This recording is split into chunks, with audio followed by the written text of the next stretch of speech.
অল্প তেলে আমি যেভাবে মাংস রান্না করি সেটাই সবার সাথে আজকে শেয়ার করব।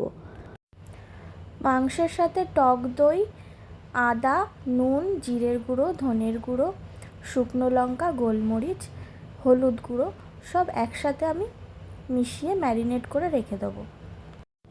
মাংসটা কিন্তু ছিল 1 কেজি, আর সেই অনুযায়ী আমি পরিমাণ মতো সব মশলা মিশিয়ে রেখে দিলাম। ম্যারিনেট করে কিন্তু বেশিক্ষণ রাখার কোনো প্রয়োজন নেই, 10 থেকে 15 মিনিট রাখলেই চলবে।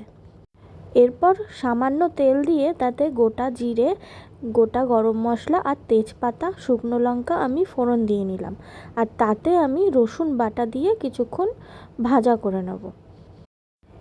টেস্টের সাথে একদমই কম্প্রোমাইজ না করে অল্প তেলে মাংস রান্না করতে চাইলে এইভাবে একবার করে দেখো, খুব ভালো খেতে লাগবে। আর তার জন্য কিন্তু পুরো ভিডিওটা শেষ পর্যন্ত দেখতে হবে। রসুনটা আমার ভাজা হয়ে গেছে, এরপর এই তেলেতেই দিয়ে দিলাম আমি পেঁয়াজগুলো কুচিয়ে রেখেছিলাম আগে থেকে, সেই পেঁয়াজগুলোই এর মধ্যে দিয়ে আমি ভাজা করে নেব। আমি কিন্তু আর কোনো তেল ইউজ করব না, এই যে তেল আমি নিয়েছিলাম এই তেলেতেই আমি সম্পূর্ণ রান্নাটা করব। পেঁয়াজটা আস্তে আস্তে লো ফ্লেমে ভেজে নিয়েছি ভালো করে, তারপর তাতে মাংসটা অ্যাড করে নিয়েছি আর দিয়ে দিলাম কিছু কাঁচা লঙ্কা চেরা। এরপরে আমি ভালো করে কষাতে থাকবো। এই সময় গ্যাসের ফ্লেম রাখতে হবে মিডিয়ামে।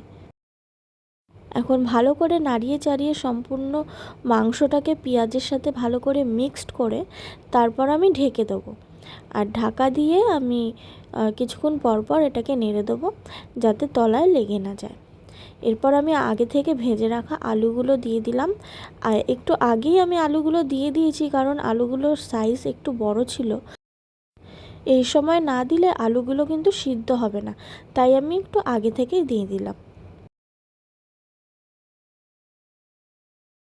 কিছুক্ষণ মাংসটা কষা হয়ে গেলে তারপর আমি দিয়ে দেবো টমেটো দেওয়ার পর আবার আমি নাড়িয়ে চাড়িয়ে ভালো করে মিক্স করে নেব।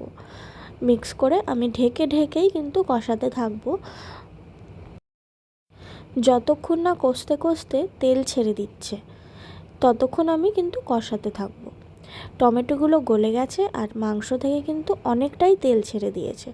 আর কিছুক্ষণ কষিয়ে আমি তারপরে দিয়ে দেবো এতে জল। এইভাবে কিন্তু ভালো করে কষলে মাংস থেকে কিন্তু তেল ছেড়ে দেয়, তাই অল্প তেলে রান্না করলেও এর টেস্ট কিন্তু হয় খুব সুন্দর। এরপরে আমি এতে গরম জল দিয়ে দিলাম যাতে তাড়াতাড়ি হয়ে যায়, আর গরম জল দিলে কিন্তু টেস্ট একটু ভালো হয়। নুন ঝাল ঠিক আছে কি দেখে নিয়ে তারপর দেখলাম মাংসগুলো আলুগুলো সিদ্ধ হয়ে গেছে। আমি তারপরে লাস্টে গুঁড়ো গরম মশলা দিয়ে আমি একদম আঁচটাকে কমিয়ে একটু ঢেকে রাখবো, তারপরেই রেডি হয়ে যাবে আমার মাংস। দেখে কি মনে হচ্ছে যে আমি অল্প তেলে রান্না করেছি? কমেন্ট করে সবাই জানিও।